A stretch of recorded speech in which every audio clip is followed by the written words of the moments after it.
자, 여러분 안녕하십니까? 김석입니다. 자, 이번 시간에는 487페이지부터 보도록 하겠습니다. 자, 벌써 우리가 이제 소득세 마지막 끝부분의 내용을 남겨놓고 있습니다. 자, 어떻게 좀 여러분들 과목마다 잘 따라오고 계신지 모르겠습니다. 아, 어쨌든 뭐 처음부터 우리가 개념을 다 이해하면 좋지만 이해가 안 되는 부분들은 그냥 어쨌든 제가 체크하고 넘어가자라고 말씀을 드렸습니다. 그리고 계속 반복해서 정리를 해 드릴 거니까요. 우리 양도소득세, 우리 시험에서 제가 첫 시간에 말씀드렸다시피 가장 출제를 많이 하고 있는 파트고, 우리 시험에서는 5문항에서 한 7문항까지도 출제가 되고 있는 그런 파트다라고 보시면 되겠어요. 그러면 양도소득세라는 것은 일종의 소득세 일종입니다. 그러면 일단 소득세가 뭐 하는 건지를 좀 정리를 하고 양도소득세에 대해서 정리를 해 나가도록 하겠습니다.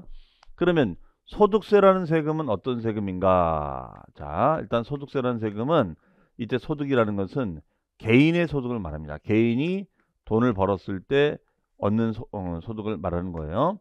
그럼 만약에 법인이 돈을 벌었을 때, 만약에 법인이 돈을 벌었을 때 내면 무슨 세가 될까요? 법인세가 되겠죠. 그러면 이 개인에는 우리가 누가 있냐? 이 개인이 바로 납세 의무자를 지칭합니다. 개인이 납세 의무자를 지칭하는 거고, 이 개인에는 거주자 개인하고 두 번째 비거주자 개인, 이게 둘로 나눠져요. 그러면 거주자 개인과 비거주로 나눠지는데, 이때 거주자가 되면 어떤 의미가 되느냐? 국내에서 벌어들인 소득이든 외국에서 벌어들인 소득이든 다 합산해서 신고를 해줘야 됩니다. 하지만 비거주가 됐을 때는 우리나라에서 얻는 소득에 대해서만 납세물을 지도록 되어 있어요. 그래서 여기 시험에 한번 나온 적이 있었습니다. 그러면 저나 여러분은 당연히 거주자라고 봐야겠죠. 뭐 다만 이제 해외 소득이 있다면 이렇게 복잡해지겠지만 뭐 해외 소득이 뭐 없다면 뭐 고민할 건 없어요. 사실 실무에서는. 그러면 여기서 거주자 비거주자라는 것은 어떤 국적 같은 걸 따지느냐, 국적을 따지진 않아요. 그러면 즉 이분이 시민권자, 캐나다 시민권자다, 미국 시민권자라 할지라도 이분이 우리나라에서 활동을 오랫동안 하고 있다면 국적이 다를지라도 거주자가 될 수가 있습니다. 자, 그러면 거주자의 정의가 뭐냐? 정의가 있겠죠. 네, 일단 정의는 국내에 주소를 두고 있거나 아니면 183일 이상 거소를 두고 있는 자를 우리가 거주자 이렇게 얘기를 합니다. 자, 다시요. 뭘 두고 있거나 국내에 주소를 두고 있거나 또는 183일 이상 거소를 두고 있는 자를 말한다. 이렇게 정의합니다. 이러한 개인을 말해. 이러한 개인이 1년 동안 1년 동안 그럼 여기서 말하는 1년이라는 것은 바로 과세기간을 지칭합니다. 과세기간. 이걸 과세기간이라고 그래요. 과세기간. 우리 과세기간이라는 말은 처음 나왔어요. 우리가 취득세라든가 등록면허세 같은 행위세라든가 재산세나 종합부동산세 같은 보유세는 이런 개념이 없었습니다. 자, 바로 소득세는 그 소득이 얼마인지를 측정하려면 1년이라는 시간이 필요하다 이거예요. 1년이라는 시간이. 그 1년 동안, 과세기간 동안. 그럼 이때 과세기간은 언제냐? 1월 1일부터 출발해서 12월 30일까지 이 1년을 말합니다. 이 1년 동안 어떤 활동을 통해서 얻는 소득이 있겠죠. 활동을 통해서 얻는 소득이 있을 거예요. 자, 이게 바로 어떤 걸 의미하는 거냐면 과세 대상을 말합니다. 과세 대상. 자, 과세 대상 구분 중요하게 하는데요. 자, 그럼 만약에 뭐 예금이라든가 적금에서 어떤 돈이 나와요. 그럼 예적금에서 어떤 수입을 올리게 되면은 이거는 무슨 소득이 생길까요? 네, 맞습니다. 이자가 생겨요. 이자. 그다음에 주식에 투자를 합니다. 주식. 그럼 주식에 투자를 하면은 배당금이 발생이 됩니다. 배당금이. 그다음에 뭐 건설업을 한다. 사업을 하는 거죠. 이때 사업이라는 것은 건설업을 한다, 매매업을 한다, 임대업을 한다. 이런 사업 소득이 생길 수가 있고요.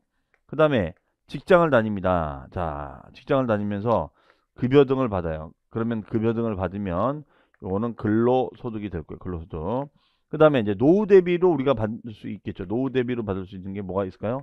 연금이 있을 수 있어요. 연금. 네.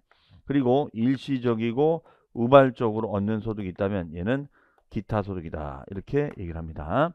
그래서 예적금 이자부터 요 기타의 소득이 있다면 이 소득을 다 합산해서 우리가 세금을 내라 이거예요. 그러면 이때 합산하는 것을 우리는 종합이랍니다. 종합.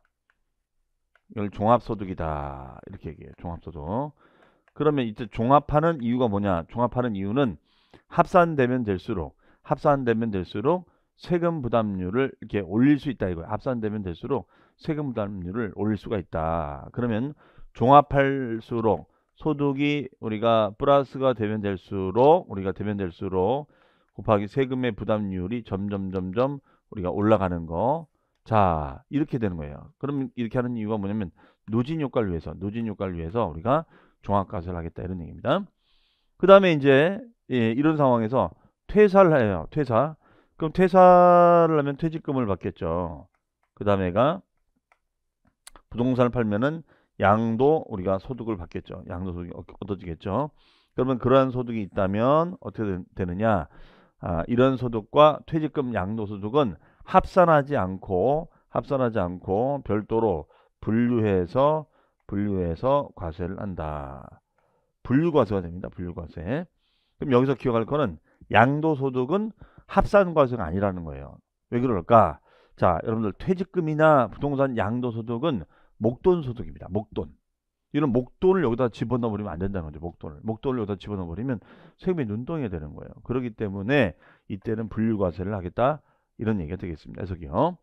자, 그 다음에 또 한 가지가 그러면 이걸 다 우리 시험범위 들어가 있냐? 그렇지는 않고 부동산과 관련된 우리가 소득만 여기 들어가요. 부동산과 관련된 사업만 여기 들어갑니다. 그러면 부동산과 관련된 소득이 사업소득인데 여기는 뭐 임대업이라든가 매매업이라든가 건설업, 자, 이런 내용들도 시험에 나오기도 합니다. 자, 그래서 주로 양도소득세하고 부동산 관련 사업소득이 여기에 해당이 되고요. 나머지는 뭐 출제를 안 하고 있습니다. 그 다음에 일시적이 우발적으로 얻는 소득. 예를 들어서 우리가 뭐 부동산 일 하다 보면 뭐 법률적인 이슈가 생겨서 손해배상 청구 소송이라든가 이런 것들이 일어날 수 있습니다. 그러면 그러한 손해배상 때문에 우리가 배상금을 받을 수도 있겠죠. 그럼 이런 배상금 받는 것이 흔한 일은 아닙니다. 즉 일시적이고 우발적으로 얻는 소득이에요. 그래서 이것을 다 합산해서 과세하자 이렇게 합니다. 그러면 이런 활동소득에 대해서 다 합산해서 과세를 하게 되는 겁니다. 그러면은 이 과세 대상을 토대로 해서 계산을 해가지고 계산해서 신고하고 납부하자. 그러면 신고 납부 기한이 있겠죠. 신고 납부 기한이 있으면은 자, 요 1년 동안 얻은 소득에 대해서 신고 납부하자. 그러면 이거는 해가 바뀌어서 다음에 5월 1일부터 5월 말까지 신고하고 납부하자. 이렇게 되어 있습니다. 5월 달에 신고 납부하는 거예요. 그러면 이때 신고는 우리가 주소지 세무서에 가서 신고하고 납부하자. 이거예요. 주소지. 그러면 이때 주소지가 바로 뭐가 되는 거냐면 납세지가 됩니다. 주소지가 바로 납세지가 돼요. 그래서 납세지는 주소지 세무서 가서 신고하고 납부하자. 이런 얘기예요. 이게 바로 우리가 소득세 이렇게 정의를 하고 있습니다. 자, 그럼 여기서 이제 건질 거는 소득세는 누가 내는 거다? 법인이 내는 거다? 개인이 내는 거다? 개인이 내는 건데 그 개인에는 누구와 누가 있다? 거주자와 비거주자가 있다. 거주자가 되면 어떻게 된다는 거예요? 납세의 범위가 넓어지는 거예요. 그래서 우리나라에서 얻는 소득과 해외 소득이 있다면 합산해서 신고를 한다라는 것이 의미가 있는 거고, 이거는 국적과는 무관하다. 즉 주소지 또는 183일 이상 거소라는 것은 주소지처럼 장기간 머무는 장소를 우리가 거소지라고 얘기를 합니다. 그러면 이분이 뭐 시민권자지만 예를 들어 강남에 무슨 호텔에 뭐 장기 투숙을 해서 6개월 동안 투숙을 한다. 그러면서 자기 뭐 비즈니스 활동을 하는 거예요. 그러면 충분히 거주가 될 수 있는 겁니다. 그리고 이때 우리가 과세 기간은 그럼 언제부터 언제까지 번 소득을 말하느냐? 즉 1월 1일부터 12월 30일까지 이 1년 동안 벌어들인 소득을 말합니다. 그러면 주소지 세무서에 가서 5월 달에 신고하는 거죠. 이것을 우리는 확정신고라고 합니다. 확정신고라고 얘기하는 거고요. 그 다음에 이때 과세 대상은 이자, 배당, 사업, 근로, 연금, 기타 이런 소득을 종합해서 우리가 과세한다. 종합해서 과세가 되는 거고, 이때 종합해서 과세할 때는 누진 효과가 생기는 거다. 반면에 퇴직금과 양도소득은 합산과세가 아니라 분류과세가 되는 거다 이거예요. 그러면 이것을 5월 달에 확정해서 신고하자. 그러면 이거는 납세지는 주소지 세무서에 가서 신고 납부하자. 이렇게 정리될 수 있겠습니다. 그러면 자 보시면 소득세라는 것은 몇 년 동안 과세기간 1년 동안 벌어들인 소득, 이것이 과세 대상이 되는 건데, 말씀드린 대로 우리가 종합해서 과세가 되는 대상물이 있고, 그 다음에 퇴직금과 양도처럼 분류과세되는 소득이 있죠. 자, 그러면 그 대상이 정해지면 그 대상에 대해서 과세하는 국세를 말합니다. 그러면 특징은, 자, 우리 486페이지에 그 특징이 있죠. 여러분들 특징이 어디 있을까요? 거기 보시면은 그 486페이지가 아니라 7페이지가 된 7페이지에 이번에 특징에다 별표시 하나. 자, 그럼 동그라미 1번입니다. 487페이지. 일단은 개인주의 과세다. 자, 의미 있는 얘기예요. 그럼 개인주의 과세라는 건 뭐냐면 소득세 계산할 때는 인별로 계산해라. 인별로 계산해라. 소득세 계산은 뭘로 하자고요? 인별로 계산해라. 그러면 만약에 예를 들어서 이런 거죠.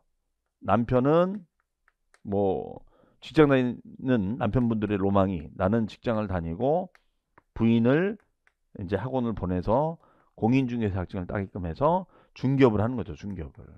이게 사실은 직장 다니는 남편들 로망이에요. 그러면 자기도 뭐 퇴근해서 같이 뭐 중개도 하고 하면 좋잖아. 그렇죠? 그러면 남편이 얻는 소득도 있고 부인이 얻는 소득도 있다 이거예요. 그러면 남편이 얻는 소득과 부인이 얻는 소득이 있다면 이거를 합산해서 우리가 신고하자. 남편이 얻는 소득과 부인이 얻는 소득이 있다면 합산해서 신고하자. 자, 이렇게 될 것 같은데 어떻게 하겠다? 우리 소득세는 개인주의 과세이기 때문에 아무리 부부지간일지라도 인별로 사람별로 우리가 남편의 소득은 남편의 소득대로, 부인의 소득은 부인의 소득대로 별산해서 신고 납부하게끔 하자. 이런 얘기예요. 별산해서 개별적으로 이런 것을 인별과세라고 합니다. 이해하시겠죠? 인별과세. 그 다음에 두 번째는 뭐냐면 소득세는 소득의 범위가 열거주의로 돼 있어요. 열거주의니까 뭐냐면 나열돼 있다 이겁니다. 나열돼 있습니다. 열거주의. 나열돼 있어요. 그래서 이러이러한 소득만 세금을 내세요. 이러이러한 소득만 세금을 내세요. 이것이 바로 열거주의야. 그래서 얘는 소득의 범위가 법에 나열돼 있어요. 법에 나열돼 있다. 이렇게 얘기되어 있습니다. 그리고 소득세는 신고납세제도, 신고납부. 그러면 신고납세제도니까 얘는 1월 1일부터 12월 30일까지 1월 1일부터 12월 말 요 1년 동안 얻은 소득에 대해서 그 다음에 5월 달에 신고하고 납부해라. 자, 다시요. 1월 1일부터 12월 말 요 1년 동안 얻은 소득에 대해서 5월 달에 신고하고 납부해라. 그래서 이 세금은 납세지를 주소지 세무서에 가서 신고 납부해라. 이런 얘기예요. 주소지. 그러면 이때 말씀드린 대로 우리가 소득의 유형은 종합과세가 된 소득도 있고 분류과세되는 소득이 있는데, 특히 분류과세되는 소득, 특히 퇴직소득세는 뭐 우리 시험 범위는 아니니까 참고하시고요. 자, 꼭 기억할 거는 양도소득세는 다른 소득과 종합해서 과세하는 것이 아니라 어떻게 된다? 분류과세가 된다. 이거 꼭 기억하시고, 그 다음에 제가 아까도 저기다 메모에 들었었죠. 사실 사업은 종류가 많아요. 많은데 우리가 시험 범위에 들어가는 사업은 부동산 관련 사업이다. 그래서 여기에는 건설업이라든가 임대업이라든가 매매업 같은 것이 있다는 거죠. 이런 소득은 사업소득이 됩니다. 뭐 근로소득 같은 거는 뭐 이럴 수 있겠죠. 여러분들이 공인중개사 자격증을 따시면 결론적으로 뭐예요? 개업공인중개사가 되면 사업자가 되는 거고, 소속공인중개사가 되면은 근로자가 되는 거잖아요. 그러니까 소속공인중개사가 되면 근로자가 되는 거니까 근로소득이 될 수가 있겠죠. 네. 그러면 이때는 우리가 종합해서 과세할 수가 있을 겁니다. 네. 자, 그러면 여러분들 그 내용은 487페이지에 1번의 개인주의 과세 밑줄, 2번 열거주의, 이렇게 나열돼 있다는 거죠. 그러면은 예를 들어서 우리가 건설업의 사업소득이다. 그러면 건설업에 이게 유형이 쭉 나옵니다. 그 다음에 부동산 임대소득의 범위가 나열되어 있어요. 요런 것을 부동산 임대사업소득이다라고 얘기하고 있습니다. 자, 그 다음에 퇴직금 양도소득은 분류과세가 되겠고요. 그 다음에 3번 신고납부. 신고납부는 두 번째 줄 밑줄. 자, 얘는 1년 동안 얻은 소득에 대해서 그 다음에 몇 월달? 5월달. 그러면 지금 이제 12월이니까 올해 2021년도 귀속 1월 1일부터 12월 말까지 얻은 소득은 그 다음에 5월달이 되는 거죠. 5월달. 그래서 5월달이 되면은 주소지 세무서에 가서 신고하고 납부하자. 이렇게 얘기가 되겠습니다. 그걸 이행하지 않으면 가산세상의 불이익이 따른다. 이거예요. 그 다음 페이지 과세 방식은 동그라미 1번 종합과세 밑줄, 동그라미 2번 분리과세 밑줄, 동그라미 3번 분류과세 밑줄입니다. 자, 분류과세 별표시. 자, 우리가 퇴직금 양도소득은 무슨 소득? 목돈소득. 목돈소득은 을 여기다가 집어넣어버리면 눈탱이 되는 거죠. 네, 눈사람 되는 겁니다. 그렇기 때문에 그것을 막기 위해서 이런 것을 이제 우리가 결집 효과라고 그래요. 전문용어로는 결집 효과, 쏠림 효과를 막자. 이런 취지예요. 그래서 별도로 분류해서 과세하자 이렇게 얘기합니다. 그 다음에 가로 4번에 보시면 과세기한은 동그라미 1번의 원칙이 있죠. 자, 두 번째 줄의 밑줄 언제부터 언제까지? 1월 1일부터 12월 30일까지 밑줄 쳐놓으시고요. 다만 예외가 사망했을 땐 사망한 날. 니은에 보시면은 거주자가 해외로 이민 가서 출국했을 땐 출국한 날까지. 이 의미는 뭐냐면 1월 1일부터 12월 말까지가 되는데요. 중간에 돌아가신 거예요. 사망하신 거예요. 중간에. 자, 사망하셨다. 그 다음에 외국으로 출국. 이민 간 거예요. 외국으로 출국. 이민 갔어요. 외국으로 출국. 이민 갔습니다. 그러면 사망일 이후에는 이민 간 이후에는 소득이 발생하지 않잖아요. 그렇죠? 그러면 사망일, 출국일 이후에는 발생하지 않는 거니까 이거는 어떻게 되느냐.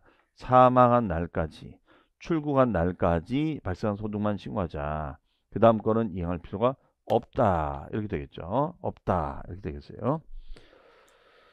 자, 그리고 분리과세에 대해서 좀 설명을 드릴게요. 분리과세. 분리과세하고 분류과세가 있는데 말이 좀 헷갈려요. 그러니까 분류과세는 소득을 별도로 별산해서 분류해서 별도로 신고 들어간다는 거고 분리과세자. 그럼 분리과세가 뭐냐? 분리과세에 대해서 한번 설명을 드려볼까 합니다.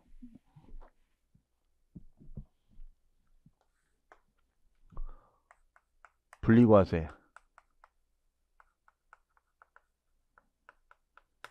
자, 분리과세라는 것은 이렇게 정의를 내립니다. 얘는 원천징수 절차로서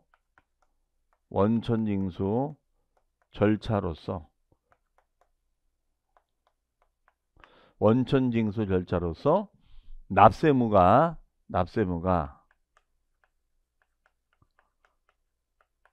종결되는 과세 방식이라고 얘기합니다.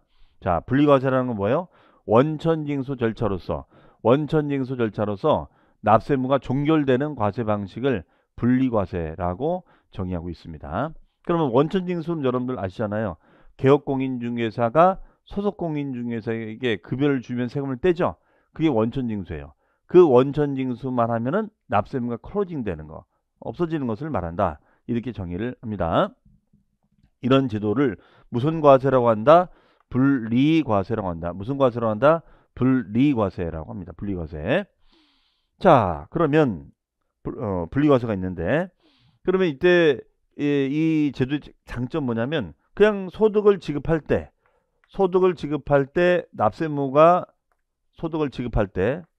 납세무가 종결이 되기 때문에 아주 간단하게 클로징이 되는 거죠. 그렇죠?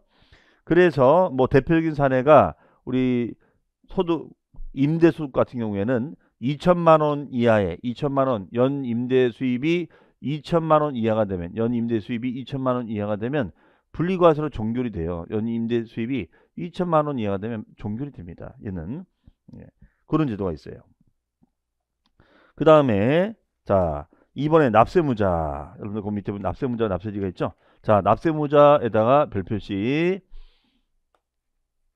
납세무자에는 설명드린 대로 법인이 아니라 개인이다. 그런데 그 개인에는 거주자 개인과 비거주자 개인이 있다. 그럼 거주자라는 것은 국내에서 발생한 소득이든 외국에서 발생한 소득이든 합산해서 신고 납부를 해주자 이거예요. 국내에서 얻은 소득이든 해외에서 얻은 소득이든 합산해서 신고하자. 반면에 비거주가 됐을 때는 국내에서 얻은 소득만 세금을 내자. 이거 국내에서 얻은 소득만 세금을 내게끔 하자 이겁니다.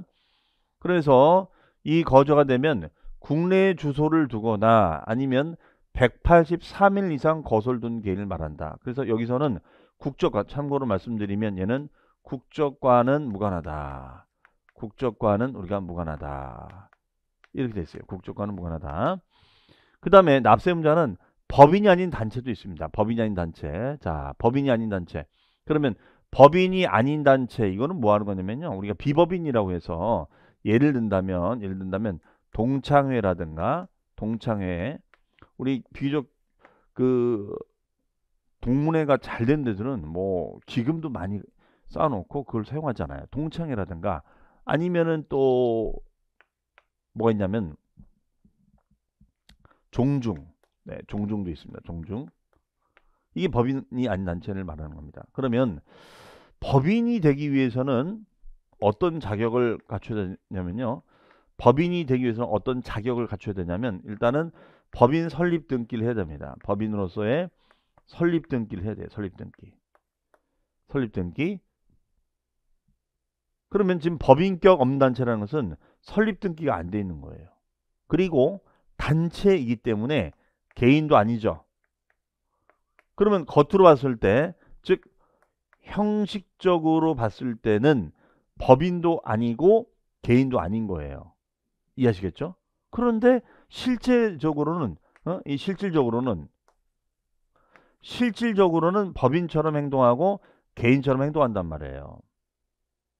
그러면 실질적으로는 법인처럼 행동하고 개인처럼 행동해서 돈을 벌고 있어. 법인처럼 행동하고 개인처럼 우리가 행동해서 돈을 벌고 있습니다. 그러면 이거 세금 내야 되는 거 아니겠어요? 그래서 법인처럼 행동해서 돈을 벌거나 개인처럼 행동해서 돈을 번다면 법인은 법인세를 내야 되는 거고 그 다음에가 개인은 소득세를 우리가 내야 되는 겁니다. 네, 이렇게 돼 있어요. 그래서 우리 세법은 형식보다는 실질이 앞선다. 법인은 형식보다는 실질이 앞선다. 실질 과세하겠다는 거죠. 네, 이렇게 우리가 정리가 되겠습니다.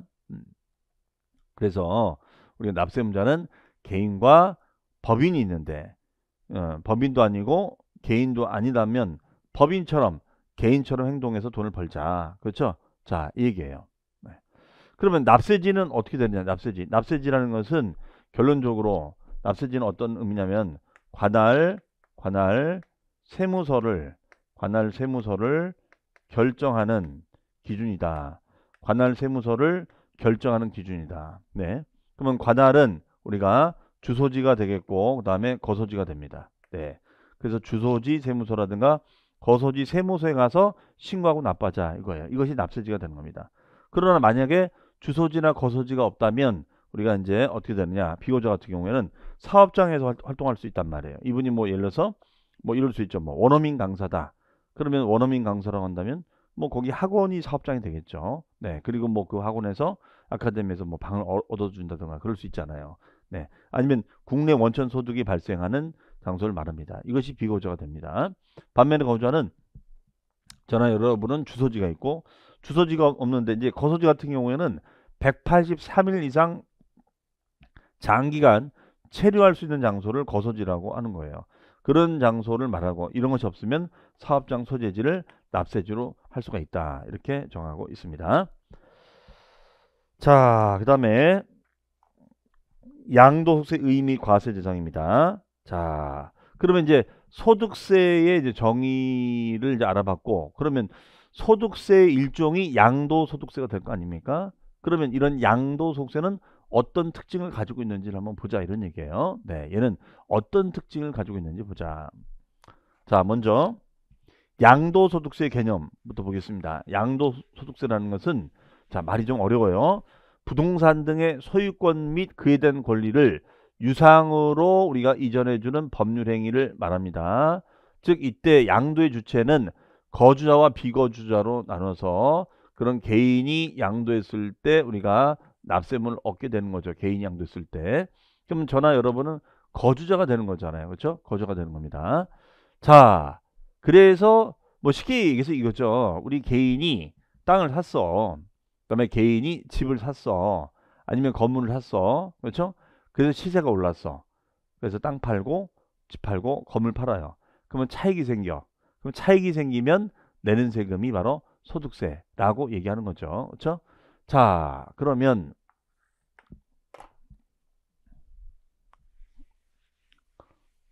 우리 양도소득세는 말 그대로 땅을 사서 집을 사서 건물 사서 시세가 올랐더니 그걸 팔았어. 그러면 내는 세금이 소득세다 이렇게 얘기합니다. 이것을 이제 좀 전문 용어로 소유권을 이전해주고 유상이전 대가를 받는다. 땅 판 거, 집 판 거를 우리는 유상이전이라고 얘기합니다. 자, 그러면 이런 처분 행위는 일시적이고 우발적, 비경상적으로 우리가 팔아야 된다. 자, 이게 의미가 있는 게 뭐냐면요. 만약에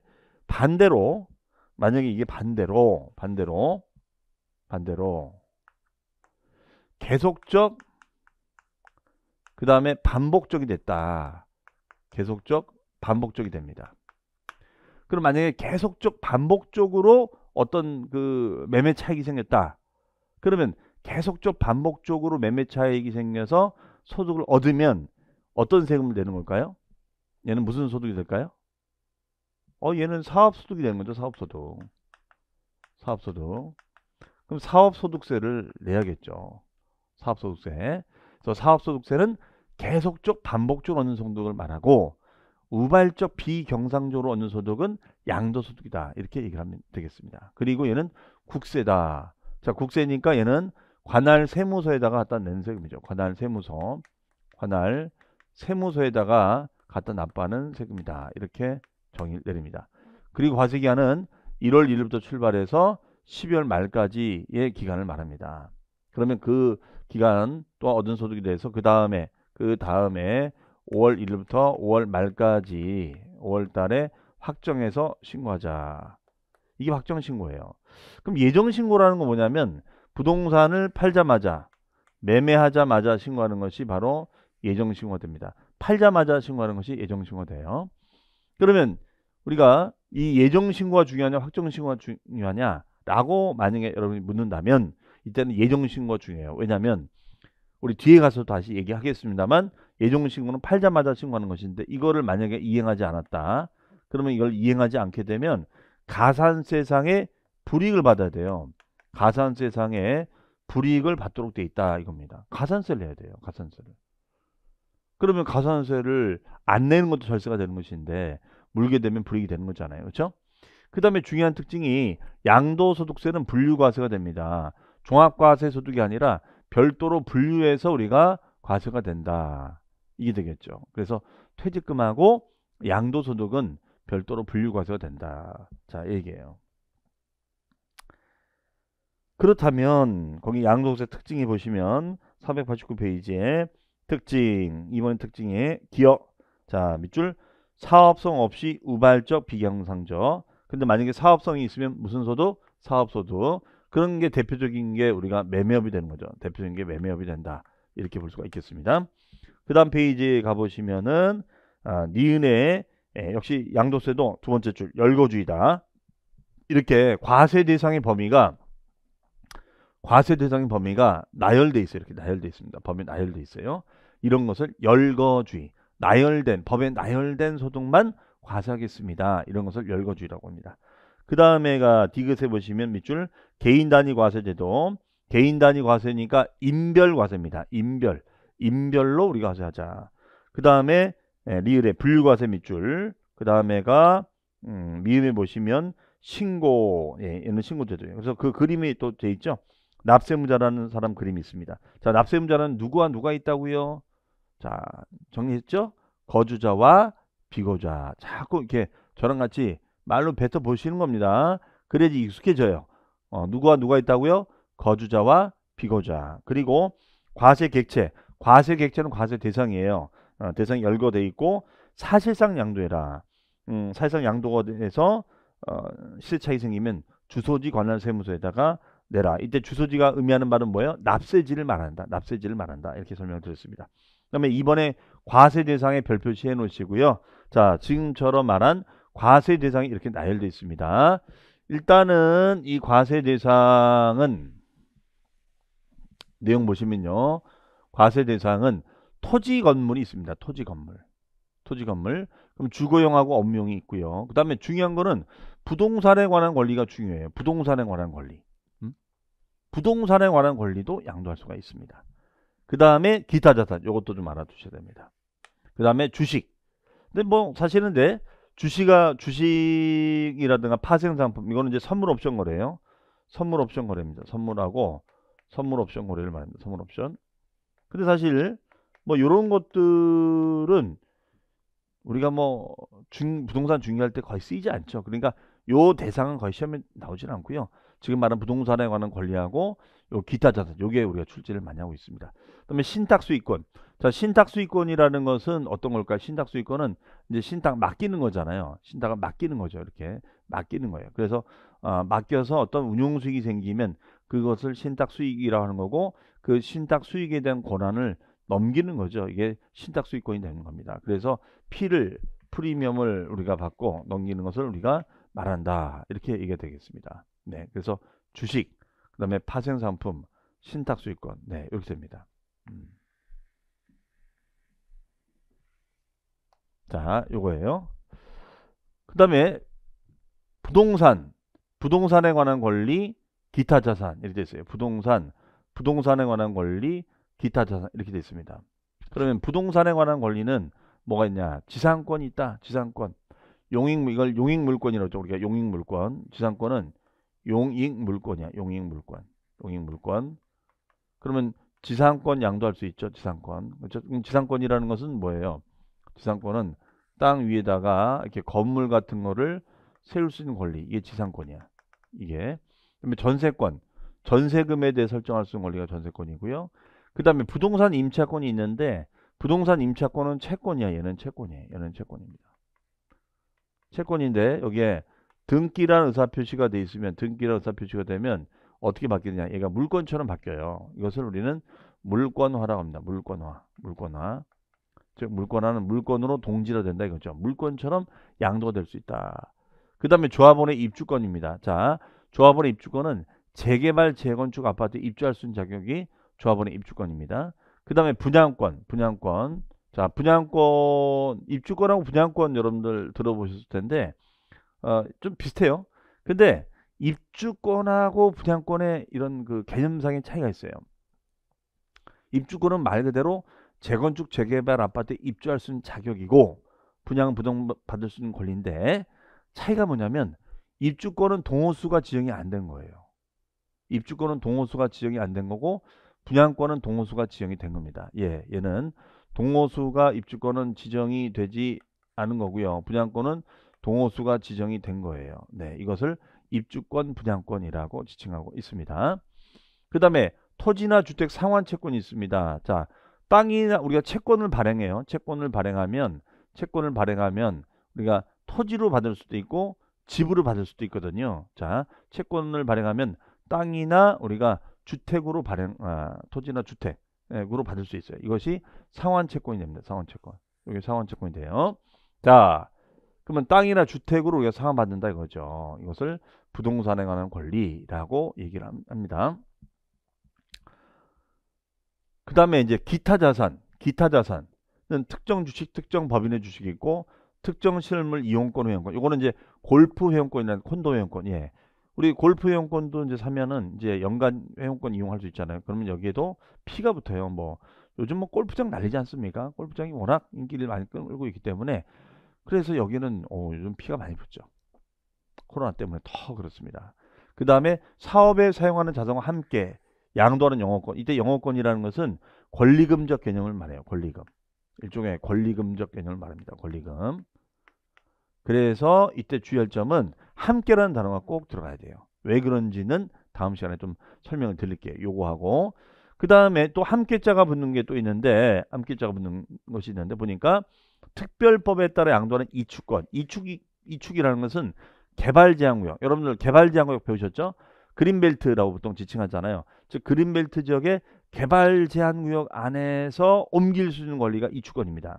개발 제한 구역 안에서 옮길 수 있는 권리가 이 주권이다. 이렇게 얘기를 해요. 그래서 요거에 대해서 피를 받고 팔고 나가는 거예요. 이것도 피를 받고 팔고 나간다. 이런 얘기가 되겠습니다. 그 다음에 주식은 상장법인의 대주주가